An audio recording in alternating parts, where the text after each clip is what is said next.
সবার বাসায় তো গরু মাংস উড়াধুরা, তাই গরু মাংসের চাপ খাবো।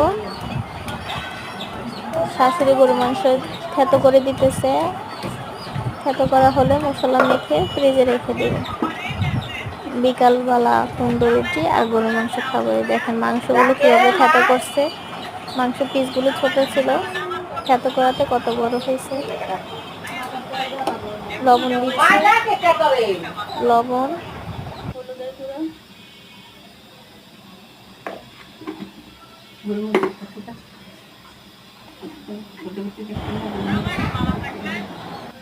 মরিচের গুঁড়া, ধনিয়ার গুঁড়া, গোলমরিচের গুঁড়া, আদা রসুন বাটা, এই যে গরম মশলার গুঁড়া, কাবাবের মশলার গুঁড়ো দিল, আদা রসুন। এখন এটাকে মাখাবে, মাখাই নর্মালে রেখে দিব, নর্মাল ফ্রিজে।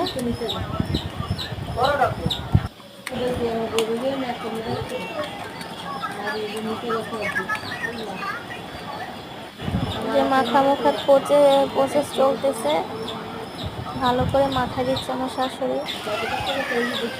ফ্রিজে রেখে দিছিলাম বিকালবেলা, এখন ভাজতেছি তেলের মধ্যে। শাশুড়ি তন্দুরি রুটি কিনে আনছে,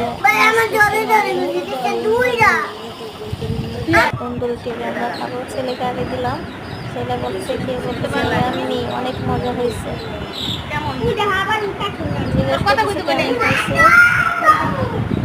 অনেক স্বাদ হয়েছে। আমি একটু খেয়ে দেখি, এখন গরমের জন্য ধরতে পারতেছি না। ভালো থাকবেন সবাই, খোদা হাফেজ, আসসালামু আলাইকুম।